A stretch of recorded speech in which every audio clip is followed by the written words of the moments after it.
Oke, baik. Jadi topik hari ini tentang blockchain dan its use in finance. Terakhir pekan kemarin kita sudah membahas mengenai, pekan kemarin tuh membahas mengenai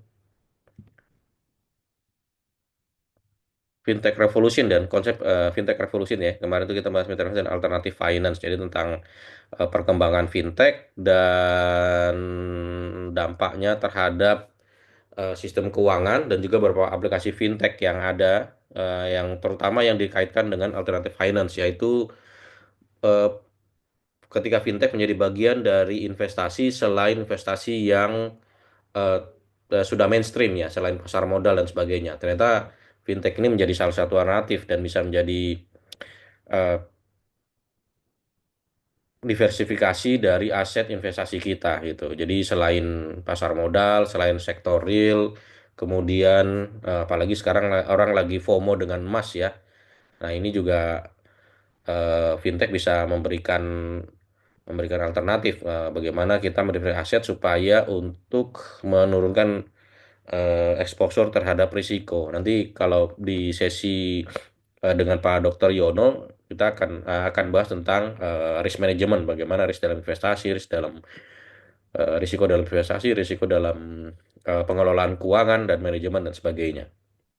Oke, baik. Jadi topik tentang blockchain institutes in finance, kita akan coba membedah tentang terkait dengan blockchain. Barangkali nanti juga ada Bapak Ibu dan teman-teman di sini yang sudah pernah mungkin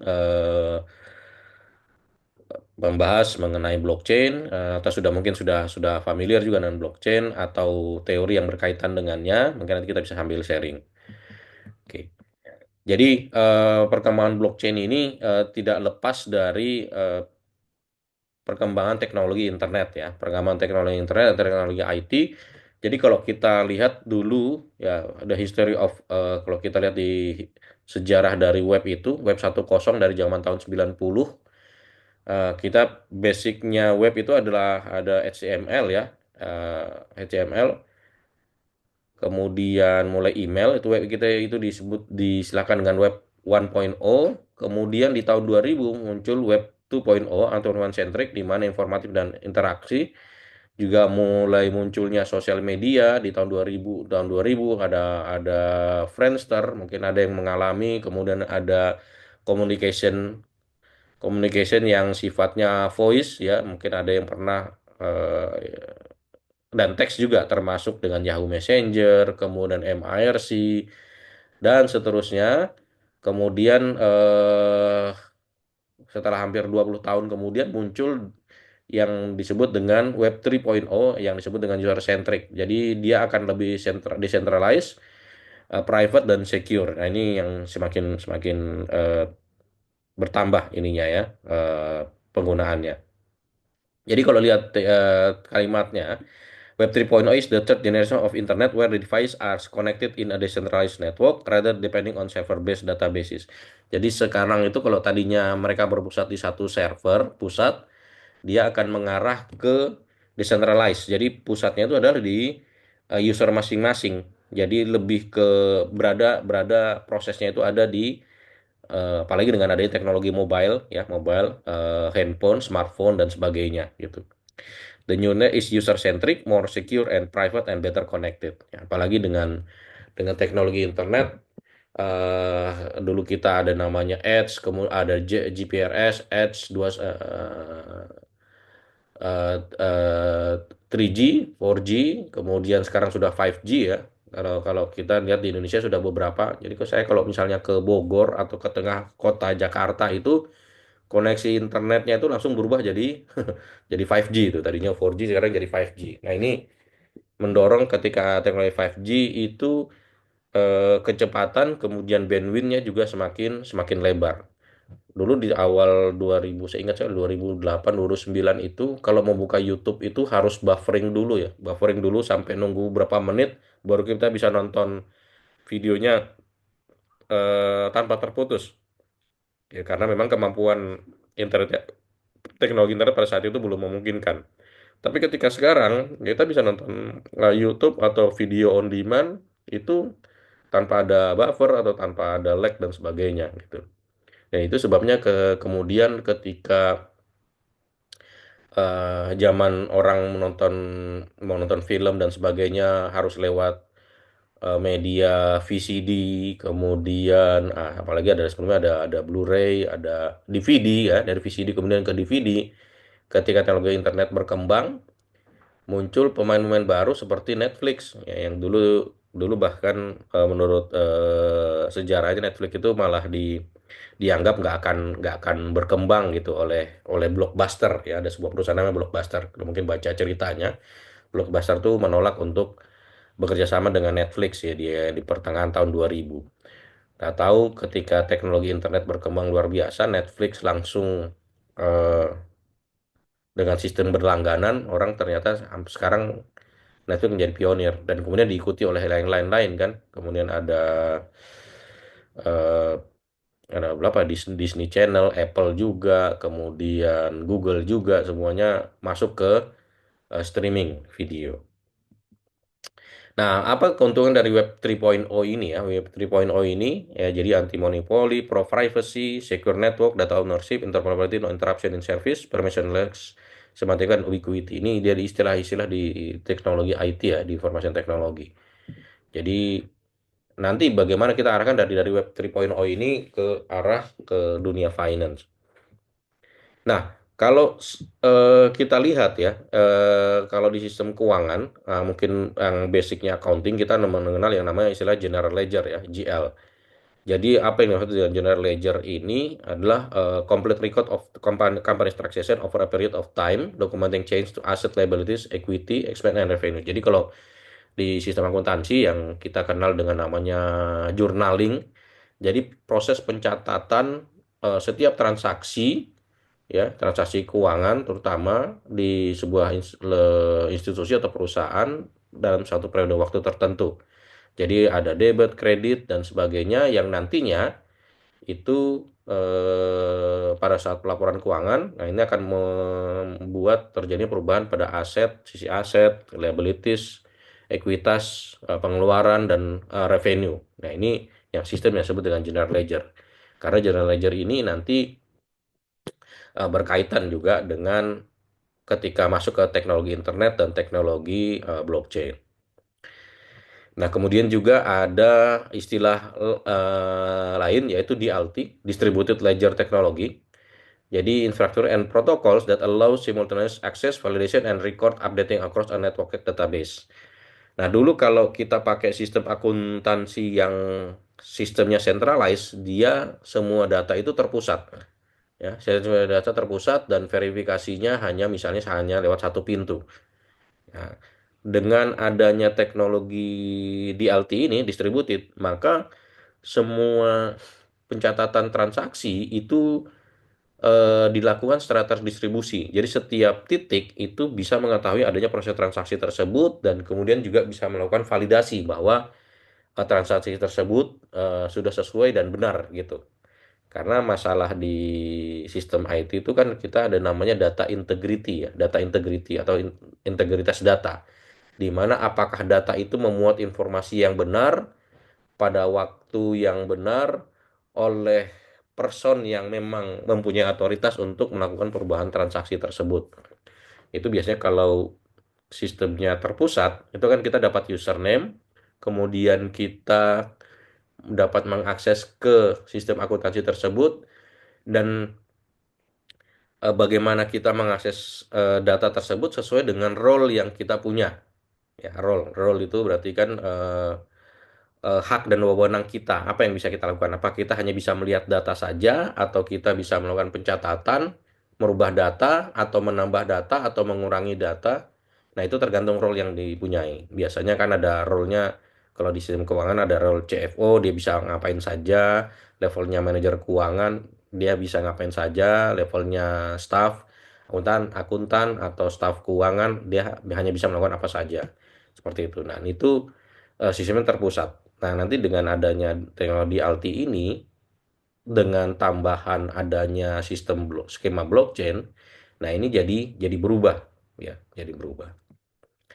Nah, ini yang saya sebutkan tadi, ya istilahnya ada centralized ledger. Jadi pencatatan pencatatan semua transaksi itu sistemnya secara terpusat. Jadi kalau ini satu person, ini person kedua, person ketiga, dan sebagainya. Nah, ini semua sistem pencatatan transaksi ini harus divalidasi di pusat dan datanya tersimpan di satu tempat.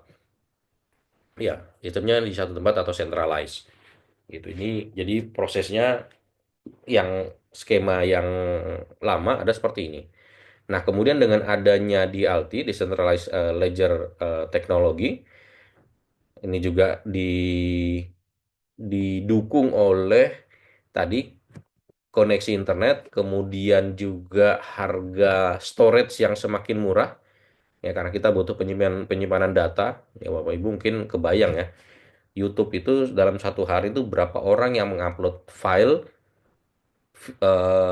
video dan dia itu harus harus menyimpan itu, bahkan video yang dari pertama kali diupload itu masih ada di YouTube itu, dan itu kita bisa bayangkan seberapa besar dia harus menyediakan storage, hard disk dan sebagainya, dan itu kan tidak mungkin bisa terpusat di satu tempat, pasti akan cepat penuh. Maka model sekarang kan ada istilahnya cloud ya, nah ini juga modelnya seperti itu. Jadi kalau di decentralized ledger ini setiap node, ya kita nyebutnya node ya, NODE, ini dia bisa berlaku sebagai pusat pencatatan transaksi, di mana datanya semua ini database-nya ada berada di cloud. Kita tidak tahu dia ada di server yang mana, pokoknya dia semua ada di sistemnya di cloud. Dan proses ini bisa dilakukan secara simultan dan juga secara cepat seperti itu. Oke, nah jadi sekarang kita masuk ke blockchain ya. Jadi secara sederhana blockchain itu adalah rangkaian dari blok, ya dari istilah nama kata blockchain. Blok ini ya rangkaian blok, kemudian chain. Orang nyebutnya rantai atau rangkaian dari blok. Jadi ada banyak blok yang terangkai satu sama lain. Ya. Secara definisi di sini bukan adalah blok itu adalah sebuah paket ya, paket untuk informasi yang dibungkus secara dasarnya ada tiga tipe ya, tiga tipenya, yaitu yang namanya ledger, kemudian hash dan p-hash. Ya, nanti kita lihat satu-satu. Jadi dari satu blok ini yang kita bayangkan ada sebuah kubus tiga dimensi. Ini dalam satu kubus tiga dimensi ini memuat informasi. Nah, kalau dalam dalam teori blockchain ada namanya ledger, hash, and p-hash. Satu blok ya, tiap blok ini, tiap kotak, tiap buku kubus ini dapat menyimpan sampai 1 MB data yang berisi sekitar 4.000 transaksi.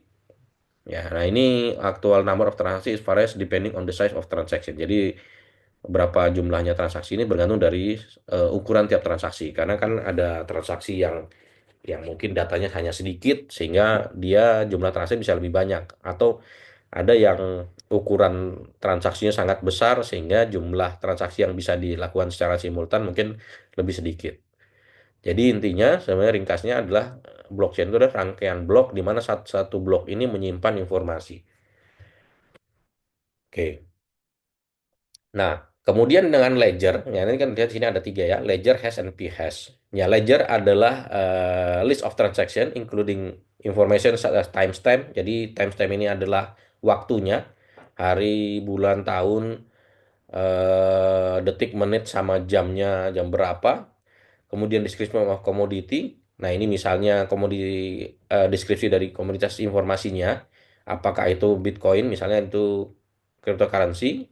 Bisa juga dia dalam medical record. Nah, ini medical record juga nanti bisa digunakan di blockchain. Atau dia adalah transkrip mahasiswa. Nah, itu juga bisa dimasukkan di sana.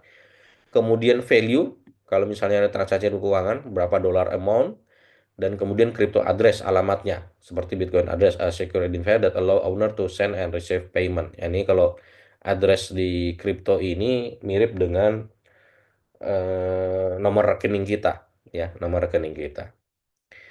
The ledger is secure through cryptography. Jadi kriptografi itu ya nanti dari kata crypto ya.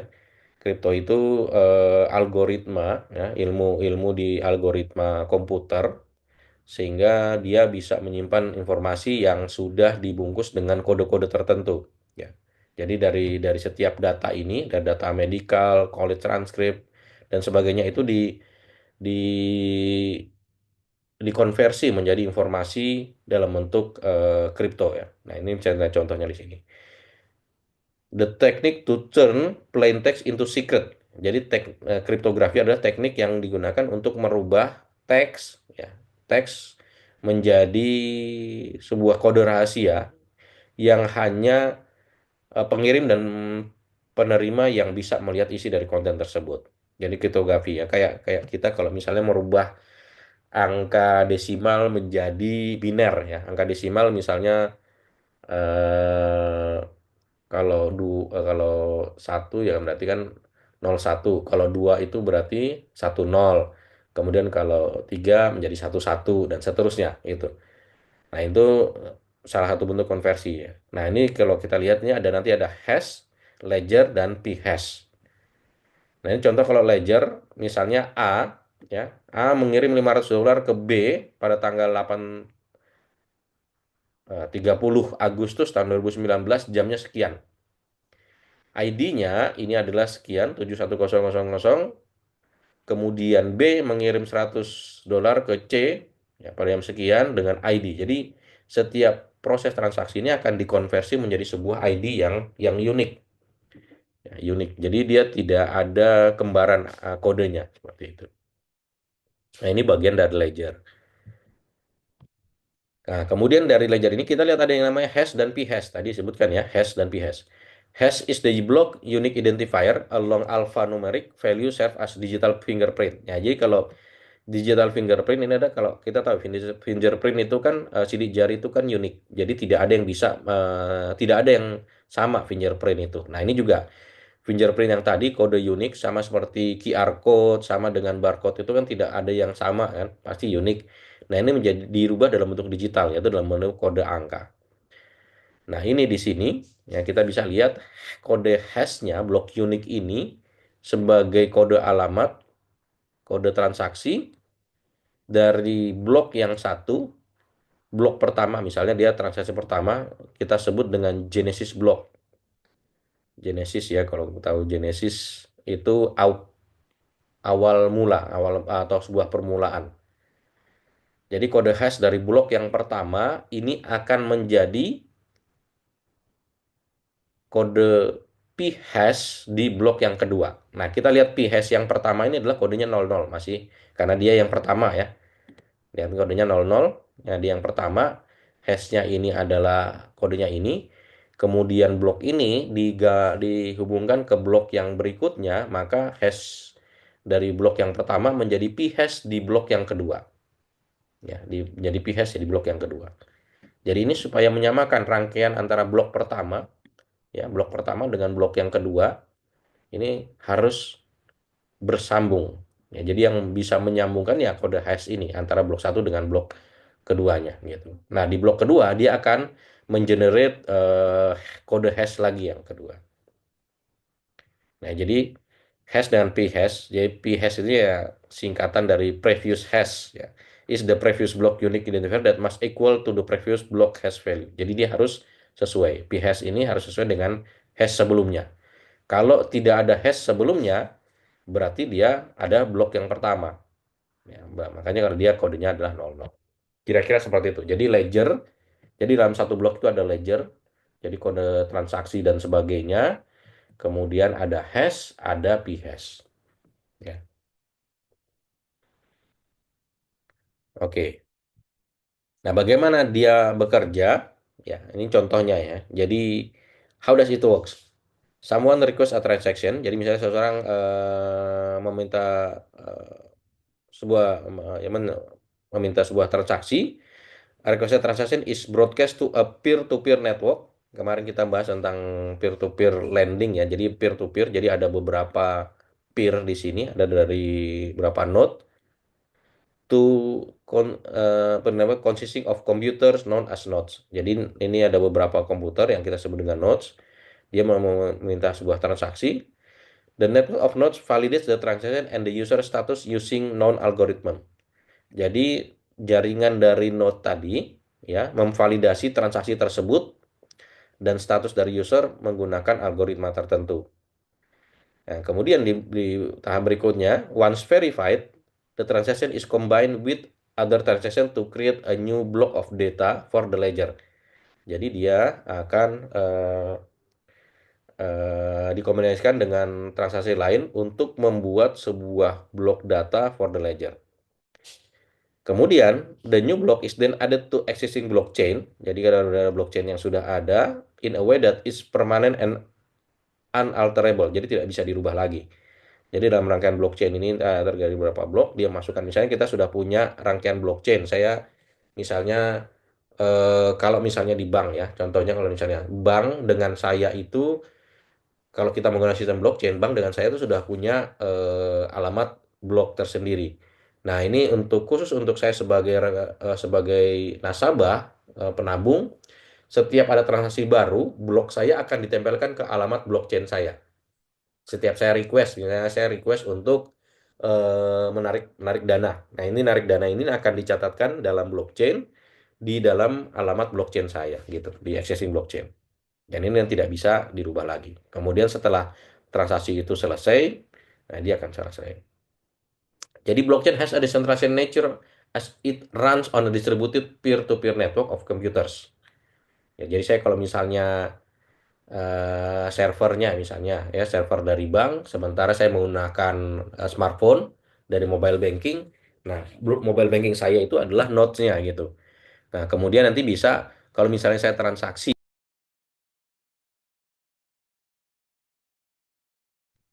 wah maaf, kok tahu terputus ya internetnya. Iya, ya Ustaz. Ya, ya, terputus. Oke, kelihatan ya. Oke, gimana tadi? Oh ya, jadi ketika saya misalnya ada note saya saya pakai mobile banking, kemudian eh, dari mobile banking saya itu kemudian saya request untuk pengisian pulsa, maka saya akan mengirimkan request untuk em, membeli pulsa. Nah, membeli pulsa ini kan berarti ada pihak pihak lain ya, ada pihak lain misalnya dari provider telekomunikasi. Jadi saya akan menyambungkan ke jaringan provider telekomunikasi, divalidasi, kemudian eh, pihak bank akan mendebit sekian, misalnya saya beli pulsa sebesar 150.000, akan mendebit 150.000. Nah, ini ada tiga node dari bank saya dan perusahaan telekomunikasi tadi gitu. Nah, ini yang terjadi kalau misalnya gambaran ada sebagai network peer to peer. Ya, makanya dalam satu sistem keuangan sekarang yang kita terhubung ke berbagai eh, provider, berbagai aplikasi, berbagai merchant, katakanlah seperti itu. Nah, ini kan sangat kompleks sekali gitu, sangat kompleks sekali. Oke. Ya, ini kan tadi ya tadi step-stepnya. Ya, partial request a transaction, transaction is broadcast and distributed to all the computers. Transaction is validated by network based on predefined consensus algorithm. Jadi dia akan divalidasi bahwa validasi kan kita kan kalau di mobile banking itu kan pertama ada username, ada password, kemudian ada PIN ya. Itu salah satu cara untuk validasi kita. Itu di kode di sisi kita. Tapi di sisi komputer kalau misalnya dia menggunakan sistem blockchain, maka validasinya ini nanti dari kode-kode yang ada di dalam blockchain tadi. Nah, transaction is added to other transaction to create a new block of data for the ledger. The new block is added to the existing blockchain and becomes permanent and immutable. Jadi sudah tidak bisa dirubah. Transaction is complete. Ada beberapa level blockchain yang sini yang kita perlu pahami. Yang pertama storing digital record ya. Storing digital record nomor satu ini yang kuning di sini. Blockchain allow di sini deskripsinya kalau penyimpanan data itu blockchain provide a secure, auditable, and immutable method to store record. Jadi pencatatan rekaman transaksi itu disimpan di dalam blockchain. These record are not limited to transaction but can represent physical asset and other digital data. Nah, ini ya yang menarik ya.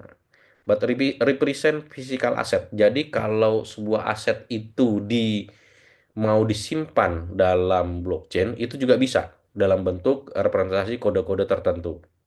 Jadi yang eh, kemarin inisiasi kalau nggak salah dari Kementerian ini ya, Badan Pertanahan Nasional, Pertanahan ya. Jadi untuk pencatatan sertifikat tanah dan sebagainya itu bisa disimpan di blockchain. Maka kemarin sudah muncul ide untuk sertifikat akte tanah itu atau ya akte tanah itu dalam bentuk digital. Ya, ini yang disebut dalam digital ini ada disimpan dalam blockchain. Jadi kita tidak tidak perlu menyimpan sertifikat atau tanah yang bersifat print cetak yang sudah jadul itu ya, yang model fontnya kayak mau font mesin ketik gitu. Seperti akte penerbitan perusahaan juga kan model fontnya font mesin ketik. Nah, itu pelan-pelan akan bergeser ke sana ya, pelan-pelan akan bergeser ke sana. Ya mungkin yang perlu diperhatikan ya memang eh, kalau transaksi digital itu kan masalah keamanan datanya ya. Yang kita tahu kita sering masalah keamanan data menjadi isu. Key point dari storing digital record, unprecedented control, data stored on blockchain is secure and cannot be altered once recorded. Jadi kalau misalnya eh, tanah itu dimasukkan ke data tanah dimasukkan ke blockchain, di kode ya, jalan sekian, alamatnya di sekian, kemudian ukuran luasnya sekian dan sebagainya, itu ya secure. Jadi peluang untuk adanya double atau triple sertifikat kayak di yang kejadian sekarang itu bisa bisa terhindari. Nah, kemudian auditable. Every transaction or record can be tracked and verified by parties involved. Jadi bisa dicek, ini siapa ya dulu yang mengubah, kapan mengubahnya, datanya seperti apa, itu bisa bisa di tracking. Ya beda kalau sekarang database dihapus ya, kalau di blockchain nah, udah masuk sana nggak bisa dihapus gitu. Kalau data sekarang servernya jebol, rusak, harddisknya rusak, kadang-kadang bisa hilang semua datanya. Kemudian immutable, once data is entered into the blockchain, it's permanent and tamper-proof. Nah ini mungkin seperti kalau di status mahasiswa, teman-teman mungkin kalau misalnya di PD Dikti ya, mungkin udah ada yang pernah ngecek statusnya di PD Dikti, terdaftar nggak di mahasiswa? Itu cek, coba cek ya, nanti kalau di PD Dikti. Nah, data PD Dikti kan mencakup data mahasiswa, dia masuknya kapan, kuliahnya apa, itu mata kuliah kan ada statusnya selesai atau tidak selesai kan ada semua di sana ya. Nah, ini kalau misalnya data mahasiswa, data kita itu masukkan ke Pendikti ini dimasukkan ke dalam blockchain, nah itu udah lebih secure lagi. Jadi tidak bisa diubah-ubah lagi gitu kalau sudah masuk di sana. Asal sudah divalidasi bahwa data itu benar. Repotnya itu kalau data itu tidak benar tapi sudah divalidasi di sana, itu nanti agak susah untuk mengkoreksinya. Nah, ini storing digital record. Ya, dia ini bisa untuk pertukaran digital aset di sana. Kemudian yang ketiga adalah executing smart contract ya. Smart contract ini sekarang nanti kita akan bahas tentang smart contract juga. Smart contract ini satu teknologi ya di dunia blockchain ini yang nanti juga menarik dibahas nih tentang smart contract. Ini tadi ya, exchanging digital asset, user can exchange digital asset seamlessly and securely without relying on intermediaries like banks or payment gitu. Nah, ini yang tadi. User can exchange digital asset. Digital asset ini kalau misalnya nanti aset-aset keuangan dan sebagainya itu bisa dipertukarkan secara digital di sini. Tidak perlu lewat bank lagi. Key point-nya adalah real time, ya. Kemudian no intermediaries tanpa ada perantara. Ya. Kemudian yang terakhir, ya executing smart contract, self-executing contract where the term and condition are written into blockchain code. Jadi term and conditionnya are written into blockchain code.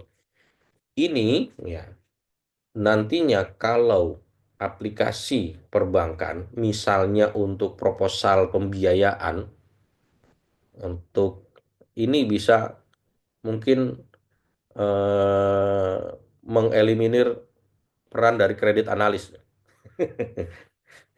Jadi kalau term and condition-nya met dan sebagainya, jalan analisis kredit dan sebagainya, catatan langsung smart contract dia akan langsung mengeksekusi gitu. Jadi kalau misalnya kalau ada transaksi, dia memenuhi syarat A, 1, 2, 3, 4, nah dia akan langsung mengeksekusi eh, kontrak tersebut. Ya.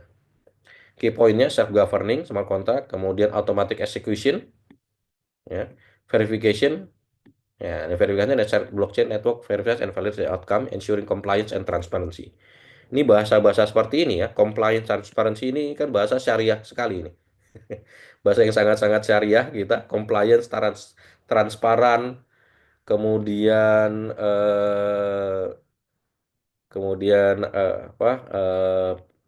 auditable, apalagi ya di sini. Nah, apalagi di kita, kalau di syariah ini kita berbicara tentang akad, itu kan akad kontrak ya. Nah, dengan smart kontrak ini nanti peran-peran seperti itu akan lebih termudahkan gitu dengan adanya teknologi ini. Tadi ada, nah ini ada modelnya yang namanya halal blockchain. Blockchain juga disyariahkan ini, halal blockchain. Nanti di sana di ini ya, di contohnya ya, multiple in-house ledger. Jadi every entity in the supply chain, supplier, logistic provider, manufacturer, retailer maintain its own in-house ledger. Ini kalau tanpa adanya blockchain, supplier dia punya pencatatan keuangan ya, contoh ini ya. Punya catatan keuangan sendiri, logistik juga punya catatan in-house ledger sendiri, manufacturer juga punya catatan in-house ledger sendiri, logistik service provider juga masih sama, distributor dan sebagainya. Nah, kemudian dia baru masuk ke sentra pusat. Nah, ini proses ini, halal blockchain ini kalau misalnya kita punya halal certification body, yaitu BPJPH ya. BPJPH itu kalau pencatatan sertifikasi halal itu masih terpusat, nah ini juga prosesnya akan lama. Ya. Without blockchain, each entity operates in isolation, creating inefficiencies and lack of transparency. Jadi dia sangat tidak efisien dan kurang transparan. Gitu. With halal blockchain, the system is streamlined, automated, and transparent, improving trust and reducing. Nah, ada satu lagi kata lagi, trust. Jadi ada kata-kata transparan, compliance. Nah, ini ada juga kata trust and reducing cost of in the halal certificate and supply chain process. Ini kalau nanti aplikasinya kita di halal supply chain gitu.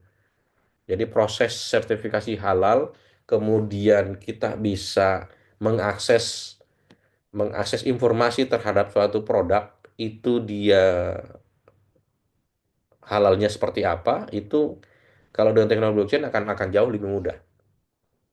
Saya kebayangnya begini contohnya ya, Kak. Kalau Bapak Ibu makan di sebuah rumah makan di restoran gitu, kemudian Bapak Ibu pesan menu misalnya ayam bakar gitu misalnya ya, misalnya ayam bakar, di situ ada informasi misalnya pakai QR code, kemudian QR code kita scan, dia langsung akan memberikan informasi ayamnya itu disembelihnya di rumah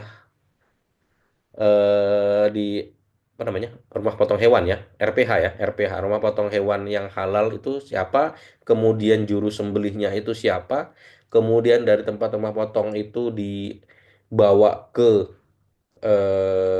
perusahaan pengolah ayam misalnya, itu menggunakan logistiknya siapa, ya apakah sudah sertifikat halal juga atau tidak, kemudian dibawa misalnya dia dari luar kota masuk ke dalam kota, penyimpanannya juga itu di mana, apakah ada sertifikat halal juga penyimpanannya, sampai di pengolahannya itu apakah menu-menunya, bahan bumbu-bumbunya semua itu sesuai dengan halal atau tidak. Misalnya dia menggunakan kecapnya halal, minyak gorengnya halal, kemudian ya bahan-bahan bumbu penyedap dan sebagainya itu yang halal semua gitu. Itu kan itu kan keren banget. Itu kan menciptakan trust buat kita gitu ya, trust buat konsumen. Orang Indonesia ini kan salah satunya adalah yang sangat sensitif soal masalah halal haram di makanan itu. Nah, kalau informasi itu kan tersedia ya. Nah, makanya kebayang kalau tersedia ada di meja-meja makan di restoran itu kita bisa mengecek proses dari mana sumber bahan baku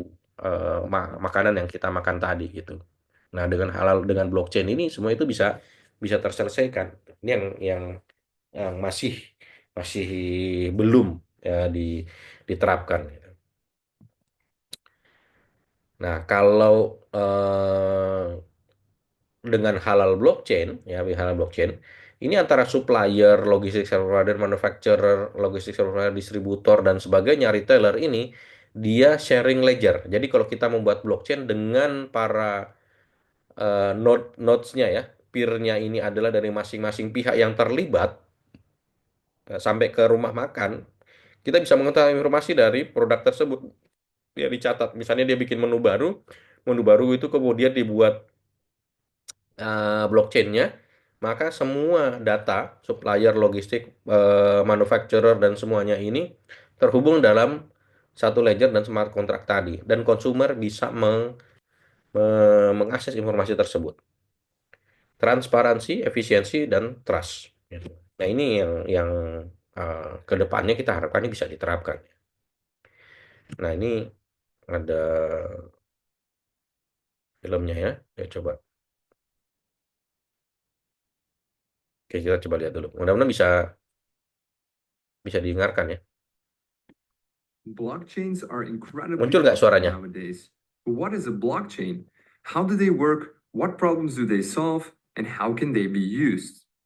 Like the name indicates, a blockchain is a chain of blocks that contains information.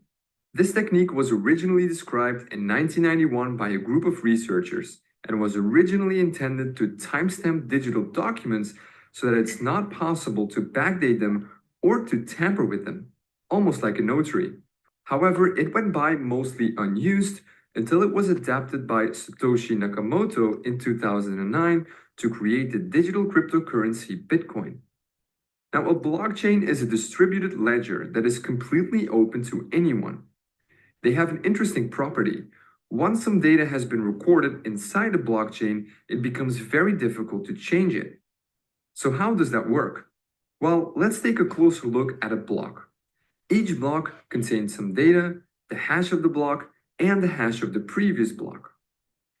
The data that is stored inside a block depends on the type of blockchain. The Bitcoin blockchain, for example, stores the details about a transaction in here, such as the sender, receiver, and the amount of coins. A block also has a hash. You can compare a hash to a fingerprint. It identifies a block and all of its contents, and it's always unique, just as a fingerprint. Once a block is created, its hash is being calculated. Changing something inside the block will cause the hash to change. So, in other words, hashes are very useful when you want to detect changes to blocks. If the fingerprint of a block changes, it no longer is the same block. The third element inside each block is the hash of the previous block. And this effectively creates a chain of blocks, and it's this technique that makes the blockchain so secure. Let's take an example. Here we have a chain of 3 blocks. As you can see, each block has a hash and the hash of the previous block. So block number 3 points to block number 2, and number 2 points to number 1. Now the first block is a bit special. It cannot point to previous blocks because, well, it's the first one. We call this block the Genesis block. Now let's say that you tamper with the second block. This causes the hash of the block to change as well. In turn, that will make block 3 and all following blocks invalid because they no longer store a valid hash of the previous block. So changing a single block will make all following blocks invalid. But using hashes is not enough to prevent tampering. Computers these days are very fast and can calculate hundreds of thousands of hashes per second. You could effectively tamper with a block and recalculate all the hashes of other blocks to make your blockchain valid again. So to mitigate this, blockchains have something that is called proof of work. It's a mechanism that slows down the creation of new blocks. In Bitcoin's case, it takes about 10 minutes to calculate the required proof of work and add a new block to the chain. This mechanism makes it very hard to tamper with the blocks because if you tamper with one block, you'll need to recalculate the proof of work for all the following blocks. So the security of a blockchain comes from its creative use of hashing and the proof of work mechanism. But there is one more way that blockchains secure themselves, and that is by being distributed. Instead of using a central entity to manage the chain, blockchains use a peer-to-peer network and everyone is allowed to join. When someone joins this network, he gets a full copy of the blockchain. The node can use this to verify that everything is still in order. Now, let's see what happens when someone creates a new block. That block is sent to everyone on the network. Each node then verifies the block to make sure that it hasn't been tampered with. And if everything checks out, each node adds this block to their own blockchain. All the nodes in this network create consensus. They agree about what blocks are valid and which aren't. Blocks that are tampered with will be rejected by other nodes in the network. So, to successfully tamper with a blockchain, you'll need to tamper with all the blocks on the chain, redo the proof of work for each block, and take control of more than 50% of the peer to peer network. Only then will your tampered block become accepted by everyone else. So, this is almost impossible to do. Blockchains are also constantly evolving. One of the most recent developments is the creation of smart contracts. These contracts are simple programs that are stored on the blockchain and can be used to automatically exchange coins based on certain conditions. More on smart contracts in a later video. The creation of blockchain technology piqued a lot of people's interest. Soon others realized that this technology could be used for other things, like storing medical records, creating a digital notary, or even collecting taxes. So now you know what a blockchain is, how it works on a basic level, and what problems it solves. Want to learn how you can implement a simple blockchain in JavaScript? Then check out this video here. And as always, thank you very much for watching.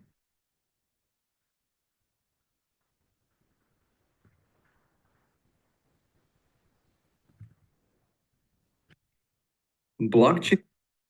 Ya, jadi itu terkait dengan blockchain tadi. Jadi konsep dari blockchain, bagaimana blok itu terbentuk dan bagaimana mekanisme dari peer-to-peer network untuk memvalidasi setiap blok yang di-create. Jadi dengan memahami transaksi dengan proses blockchain terbentuk, kita bisa kebayang nih apa saja yang bisa kita terapkan terkait dengan bisnis, misalnya bisnis ataupun transaksi keuangan. Nah, transaksi keuangan termasuk juga nanti investasi. Nah, ini misalnya contoh tadi untuk blockchain for halal certification ya. Untuk halal certification, misalnya ada BPJPH, Halal Certification Body. Nah, ini dari yang pertama origin halal food, kemudian di ini blok yang pertama, Genesis block, halal food, dia akan masuk ke blok yang pertama.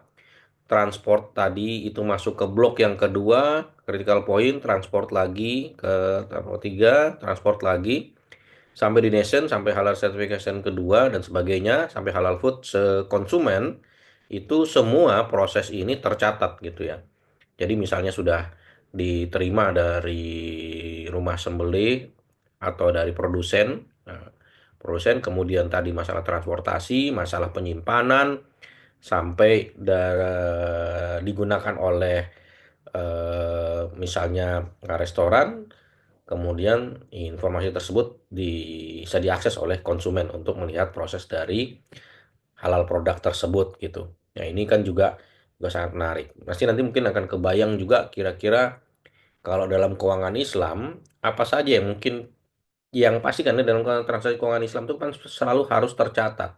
Perintah dalam surat Al-Baqarah ayat 282 itu kan transaksi terutama apalagi yang tidak tunai itu juga kan harus tercatat. Nah, itu blockchain ini sangat saya sangat mendukung proses tersebut karena pencatatan ini kalau dilakukan di blockchain sudah salah memenuhi salah satu perintah tersebut gitu. Oke, itu tentang blockchain ya. Oke. Mungkin ada pertanyaan sampai di sini sebelum kita masuk ke topik yang kedua tentang smart contract.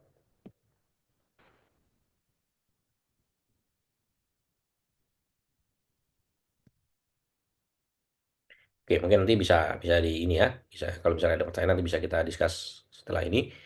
Oke, kita masuk ke topik yang kedua yaitu tentang smart contract ya, smart contract. Jadi apa yang sebenarnya disebut dengan smart contract tadi? Tadi smart contract tadi sudah sempat dibahas di video ya, dijelaskan di video tersebut bahwa smart contract ini ada di dalam blockchain. Jadi smart contract, contract is created between two parties, dua pihak, both parties remain anonymous. When the contract is stored on a public ledger. Kemudian some triggering event are set, misalnya deadline, misalnya ada persyaratan-persyaratan tertentu, maka dia bisa langsung dieksekusi. Di kontrak shall execute as per written codes, jadi menggunakan kode-kode tertentu. Bahwa ketika syarat terpenuhi, maka akad itu bisa dijalankan ya, kontrak itu bisa dijalankan. Ini kalau kita kebayang itu kan dalam transaksi jual beli atau dalam transaksi pinjam meminjam dan transaksi apapun Contoh dalam ini kan ada namanya rukun, ya, ada rukun jual beli dan ada syarat sahnya jual beli. Kalau kita bisa mendefinisikan syarat sah dan rukun misalnya dalam jual beli itu harus dipenuhi terlebih dahulu sebelum akad itu dijalankan. Nah, ini smart contract tuh bisa bisa digunakan di sana gitu. Misalnya kalau di kita kan ada barang berjualan, ada zigotnya, ijab dan kabulnya, kemudian eh, terjadi transaksi tersebut gitu. Nah, itu ada zigot, ada ijab, saya beli, saya jual, kemudian ada barangnya dan dan sebagainya. Nah, itu. Nah, kemudian regulators and user can analyze all the activities, predict market access and trend. Jadi kalau dengan adanya smart contract ini kita bisa mendeteksi gitu. Kira-kira ada sesuatu yang tidak terpenuhi dasarnya atau tidak di sana. Kalau di syariah ya ini sangat-sangat sangat-sangat sesuai ya. Jadi rukun jual beli, rukun minjam meminjam, kemudian apapun terkait syariah itu kan selalu ada persyaratan di sana yang harus dipenuhi gitu. Nah, how the smart contract ya. Jadi ada di sini kan contohnya adalah dia matchmaking of seller and buyer misalnya, kemudian transaksi dan receiving asset distribution. Terdaftar automated settlement of contract and not third party need. Jadi tidak perlu ada third party, tidak ada pihak ketiga. Jadi kalau misalnya pencatatan eh saya kebayang kalau di pasar modal itu kalau kita jual beli, misalnya jual beli saham gitu kan. Itu kan ada proses jual dan beli, kan ada settlement dan clearing. Kalau di bursa efek tuh ada KPI, ya, ada clearing penjaminan efek Indonesia dan kustodian Sentral Efek Indonesia KC dan KPI. Itu kalau proses pencatatannya, transaksinya semua ini dilakukan di blockchain, proses clearing dan settlement bisa akan lebih cepat dan lebih transparan di sana gitu. Itu yang bisa dilakukan. Apa keuntungan dari smart contract ya di sini? Bisa dijelaskan ada total transparansi, no miscommunication, efficient performance, no paperwork, nggak tidak perlu ada kertas lagi, backup jelas otomatis terbackup, apalagi kalau dia di blockchain, semua bisa memvalidasi, kemudian trustworthy, guaranteed outcomes. Ya. Nah, ini juga ada di sini disebutkan smart contract benefit itu ada autonomous, dia secara otomatis, kemudian secure, masalah keamanan, accurate, ya, kemudian fast performance, cost effective, trust, kemudian interruption free, ya, dia bebas dari interupsi kalau misalnya transaksi itu berjalan. uh, Defense of smart contract mungkin yang isu yang pertama ada confidentiality, masalah masalah kerahasiaan. Nah, masalah kita confident ya, masalah yakin atau tidak. Kemudian apakah mungkin ada kemungkinan faktor error. Kemudian roads kontrak ya, kontrak yang mungkin kalau dia pencatatannya aturan-aturan akad, syarat sah dan sebagainya itu diselewengkan, ada poin-poin yang ternyata tujuan untuk hal-hal lain. Nah, ini bisa ya kan smart contract dia hanya mengeksekusi saja. Kalau ditambahkan ada satu poin atau pasal, transaksi akan dilakukan apabila ini, atau misalnya apabila terjadi transaksi antara A dan B maka ada potongan fee sekian gitu. Nah, itu kalau misalnya itu dua pihak itu tidak tidak cermat dalam meneliti kontraknya tersebut, karena yang membuat kontrak ini misal dari sistem atau dari pihak ketiga, nah ini nanti bisa merugikan pihak lain. Ya, contoh misalnya kalau misal kita jual beli di e-commerce ya, e-commerce, dan kemudian pihak e-commerce itu menerapkan fee tertentu, kemudian ada hal-hal yang disembunyikan. Nah, ini kadang-kadang kalau kontrak itu tidak tidak teliti bisa merugikan baik pihak penjual maupun pihak pembeli. Oke, ini use case untuk smart contract, pencatatan, ya, kemudian trading activities, supply chain, mortgage, ya, mortgage untuk KPR, bisa real estate market, ya jelas untuk pro real estate, kemudian employment arrangement, nah, misalnya untuk pembayaran gaji dan sebagainya itu juga bisa dilakukan, copyright protection, nah, misalnya kalau copyright ini sudah tercatat di blockchain sama smart contract juga bisa untuk melindungi copyright hak cipta. Di healthcare service juga sama, Ya, kebayang Mbak, di healthcare service itu kan catatan datanya banyak sekali ya. Kita kalau sayangnya sekarang kalau healthcare service kita itu seringkali datanya itu kan tersentralisasi. Artinya gini, tersentralisasi ini kalau kita datang ke rumah sakit A, kita diminta untuk mengisi data di rumah sakit A. Baru pertama kali berkunjung ke situ atau ke dokter rumah sakit atau ke dokter atau ke klinik dan sebagainya. Nanti kalau kita berobat ke klinik yang lain, kita disuruh mengisi data lagi untuk isi data baru lagi gitu, kondisi kesehatan kita. Jadi historical medical history recordnya kita itu tidak tidak nyambung gitu. Nah ini kalau di fatwa atau di di di hadis ini sanadnya nggak bersambung. Jadi medical record kita itu tidak nyambung antara satu provider dan provider lain. Kita harus nge-track lagi. Beda kan kalau misalnya medical record kita misal dari usia muda kita pernah mengalami sakit apa, yang pernah dirawat di mana itu bisa di tracking. Coba itu bayangkan luar biasa kita. Jadi dokter itu ketika ketika mengecek kita ya, misalnya menggunakan data KTP aja, dia punya otorisasi untuk melihat data histori kita untuk kesehatan. Bapak ini pernah merokok, kemudian Bapak ini pernah sakit, Bapak ini pernah jatuh, Bapak ini pernah dioperasi, Bapak pernah apa mengkonsumsi obat apa, itu tercatat semua. Jadi penanganan pasien pasti akan jauh lebih baik di sana. Sekarang itu kan kita masalah recording data itu masih sangat terpisah. Nah, ini healthcare service ini sangat sangat diuntungkan sebetulnya dengan adanya smart contract dan blockchain ini tadi. Bapak kebayang juga kalau misalnya ini terkait dengan pengelolaan lalu lintas ya. Dengan mengecek SIM itu polisi harus bisa mengecek histori histori tilang misalnya gitu. Dia mengecek aja nih dari SIM-nya, pakai di scan saja semua catatan catatan kita sebagai berlalu lintas itu akan terrecord semua, jadi bisa bisa mengecek di sana.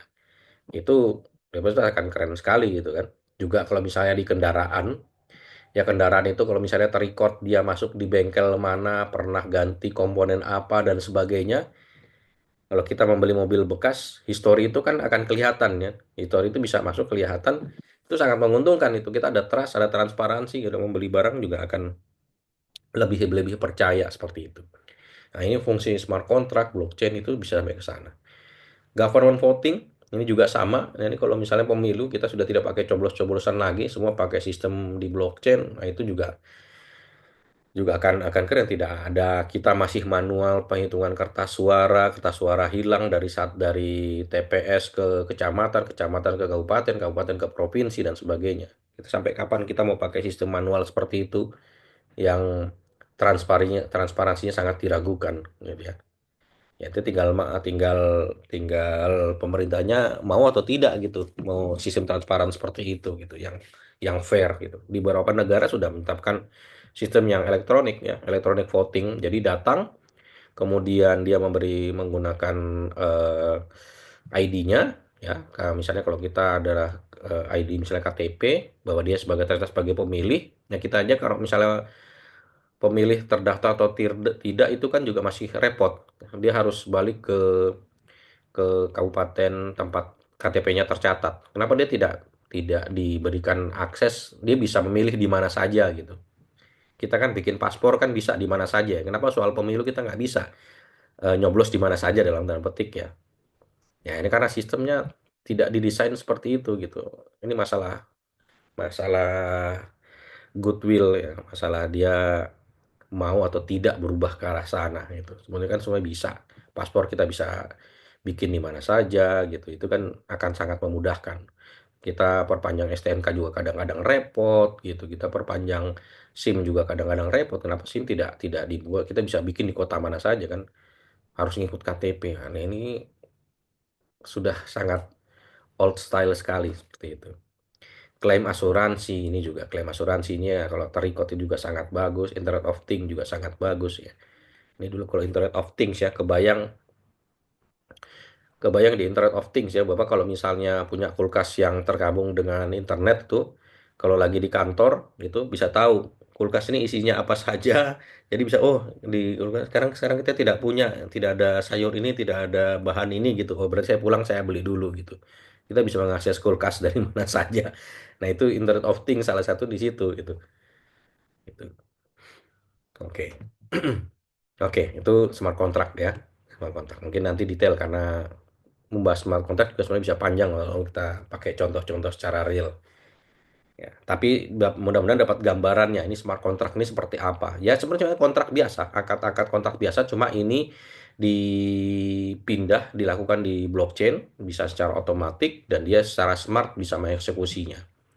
Dan kalau kalau menggunakan smart contract ini kan kalau pakai manusia kan masih ada penafsiran dan sebagainya, penundaan dan sebagainya, masih ada tawar-menawar. Kalau kita smart contract kalau sudah rule-nya sudah di set, dia akan langsung mengeksekusi gitu.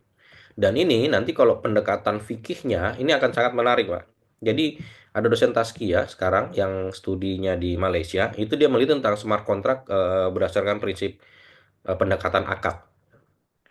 Jadi kalau pendekatan akad di smart contract ini itu kaidah fikihnya seperti apa, kemudian penerapannya seperti apa, kira-kira ada hal-hal yang perlu ini nggak diperhatikan dalam dalam konteks syariah. Nah, itu menarik dari sebuah topik ya.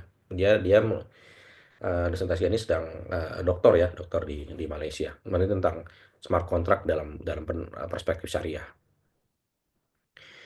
Nah, kemudian oke, di smart contract kita masuk ke yang topik yang ketiga tentang cryptocurrency. Ya, cryptocurrency. Ya, ini satu rangkaian kalau kita bahas blockchain biasanya juga akan membahas cryptocurrency.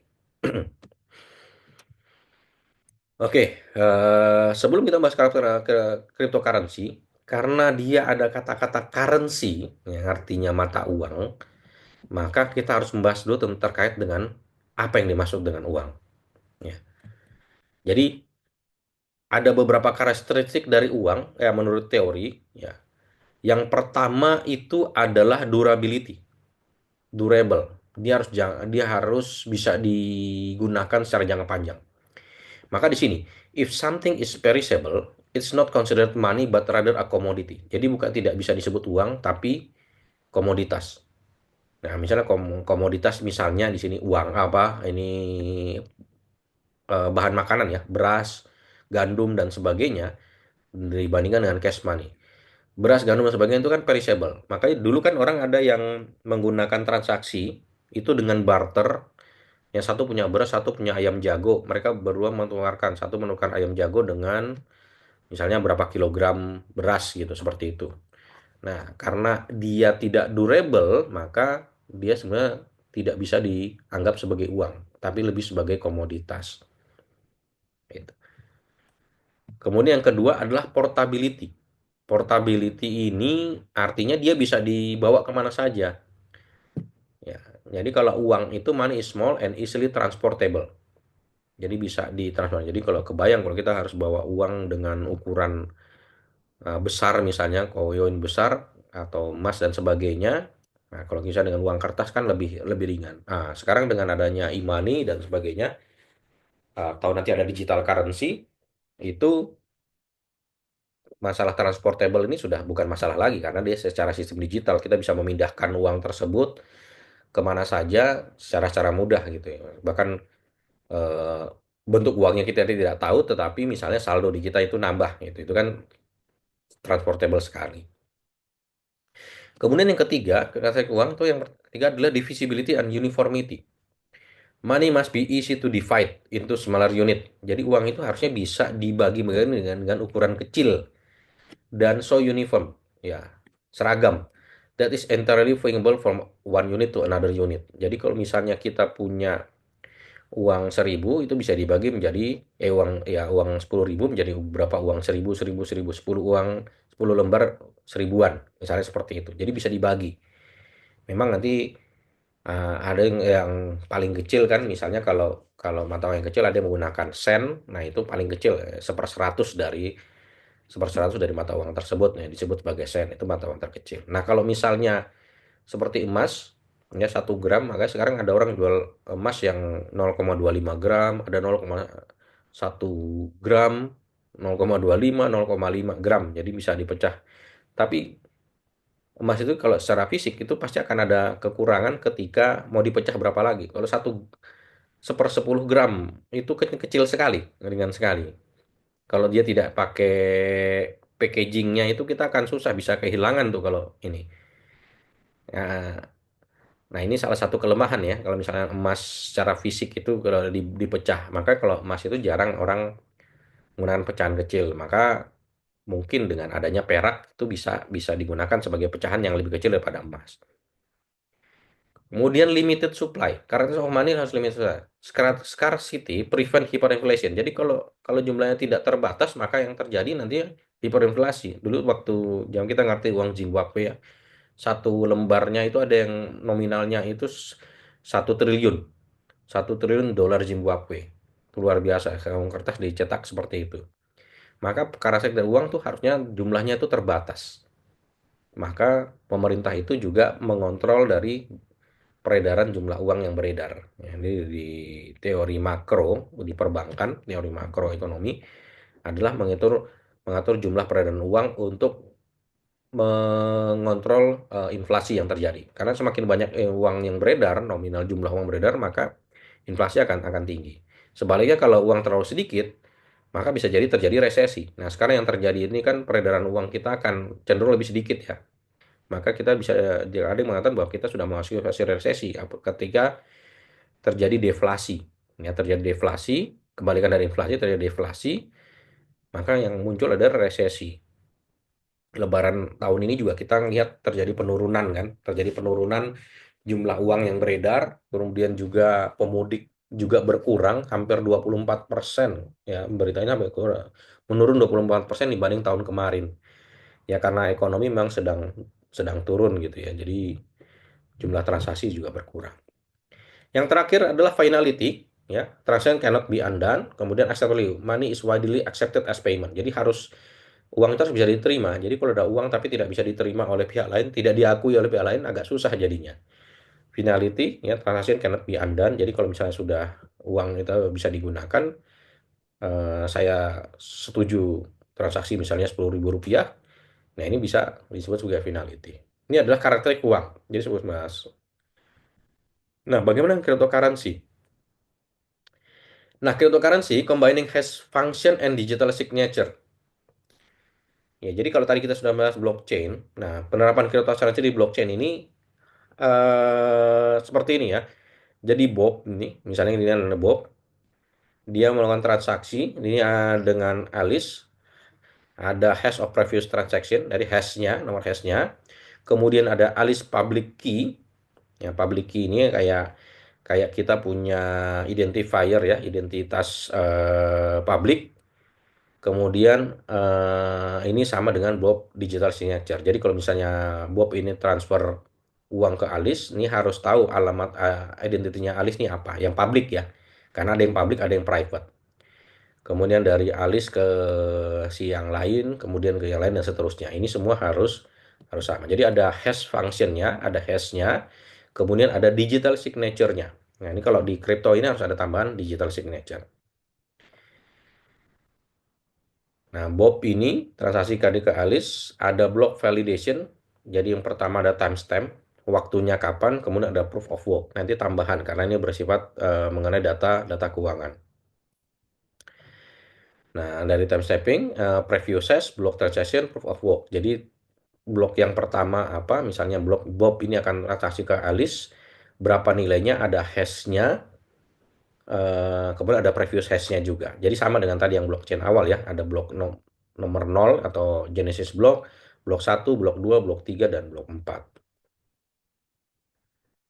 Nah, di sini ada masalah hash ya, number that causes each block hash to being with a certain number of zeros. Cryptography algorithm that miners use to guess the proof of work for Bitcoin.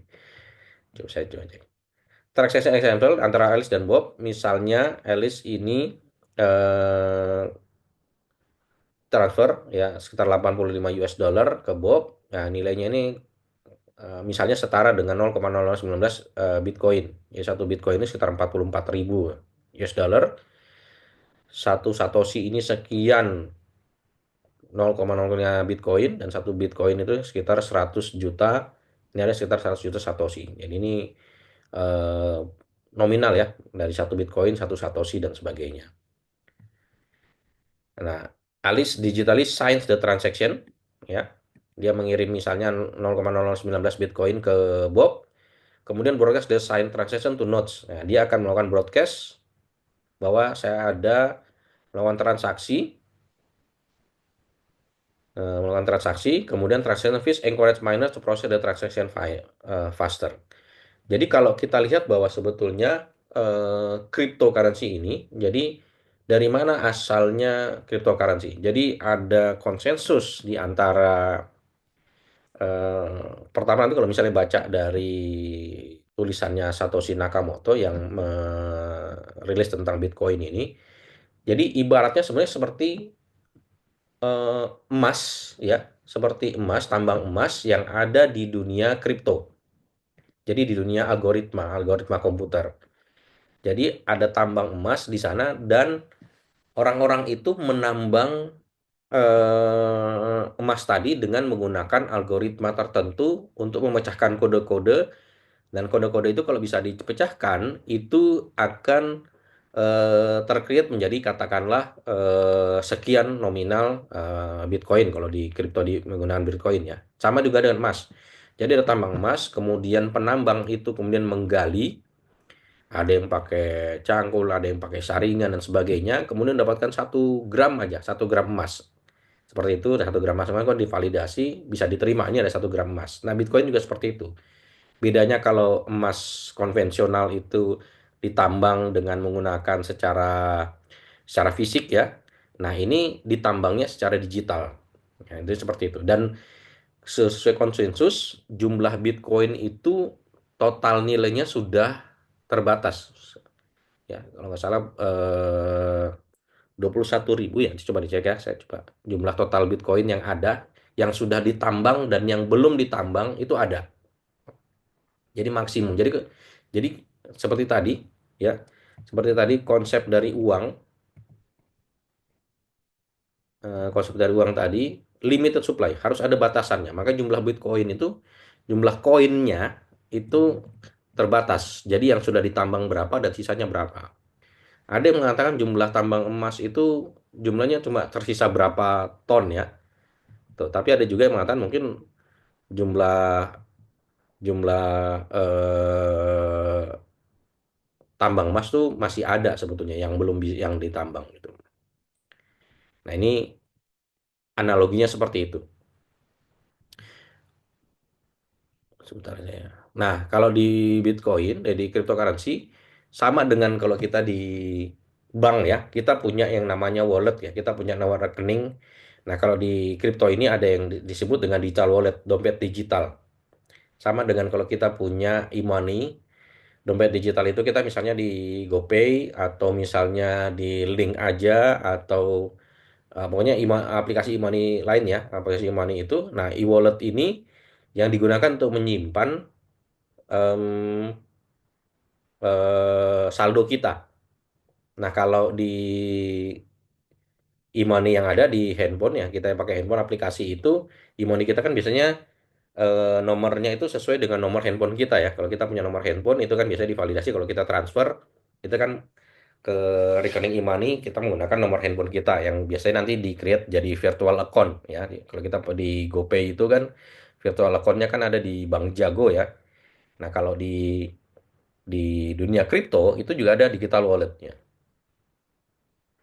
Nah, ini kalau bisa disebut bahwa walaupun sebetulnya ada digital wallet, cryptocurrency are never held by the owner but rather remain on the blockchain. Jadi yang di digital wallet ini adalah penyimpanannya, kodenya. Jadi di kode kita punya kode digital wallet atau ID-nya dan juga berapa jumlah saldo dan sebagainya itu hanya tercatat. Karena uangnya kan tidak benar-benar ada di kita sebetulnya.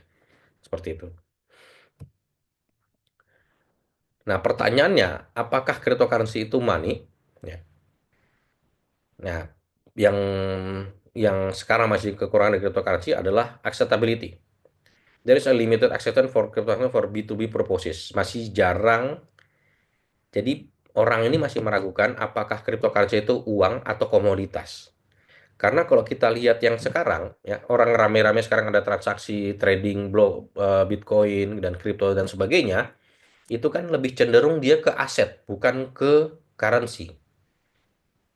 Di beberapa negara mungkin ada yang bisa menerima pembayaran dengan menggunakan kripto ya. Tapi karena nature-nya kripto ini aset digital dan supply dan demand-nya itu tidak dikontrol oleh negara, maka nilainya dia itu sangat fluktuatif.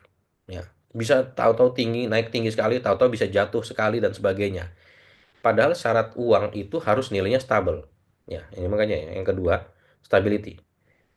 The price of cryptocurrencies experience large fluctuation. Jadi harga dari kripto itu sangat berfluktuasi. Nah, ini sangat menyulitkan sebetulnya. Orang kalau menyimpan aset dalam bentuk kripto ini, tahu-tahu jadi kaya raya, tahu-tahu jadi miskin. Itu bisa jadi terjadi karena terjadi fluktuasi. Ya. Ini misalnya menyimpan kripto, ada yang bikin koin baru misalnya, ada yang bikin koin baru, belinya mahal, tahu-tahu harganya langsung jatuh, nilainya langsung jatuh. Tadinya muzaki jadinya mustahik. Nah. Awalnya muzaki karena asetnya nilainya besar, tahu-tahu besok ada nilainya jatuh, jadi mustahik karena tidak mencapai satu nisab 85 gram emas. Apalagi emas sekarang nilainya naik terus. Kita waspada ini, nilainya naik, emas nilainya naik terus. Tadinya kita muzaki bisa jadi mustahik karena kita tidak mencapai nisab, tidak mencapai nisab 85 gram emas. Ya agak khawatir juga kalau nilai emas ini membumbung terlalu tinggi. 85 gram dikalikan sekarang misalnya 2 juta ya. 2 juta itu berarti berapa itu? 185 kali kali 2 juta berarti sekitar 170 juta ya. 170 juta itu nisabnya. Jadi kalau dalam 1 tahun tidak mencapai 170 juta tidak masuk muzaki, jadi kita mustahik ini. Gitu. Itulah kelemahan kalau kita menggunakan fiat money ya. Kalau kita menggunakan standar fiat money untuk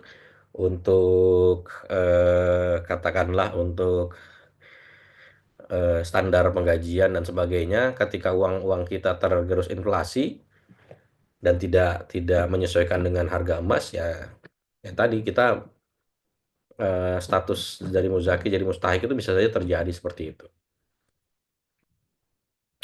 Inflasi emas itu berbeda dengan inflasi yang ditentukan oleh pemerintah ya. Pemerintah mengatakan inflasi Indonesia rendah hanya 3%.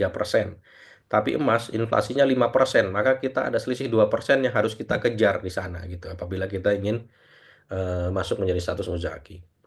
Kemudian yang ketiga, kekurangan kripto itulah medium of exchange. The speed of efficiency of existing digital payment system are not yet matched by cryptocurrency. Jadi em, kejahatan cyber itu juga itu masih menjadi masalah ya, menjadi masalah. Jadi orang tidak tidak semua itu mengatakan bahwa digital wallet kita benar-benar secure gitu. Di Indonesia ada Indodax, ada pintu ID yang baru, ada Binance ya, ada Binance juga ada yang menggunakan Binance dan seterusnya.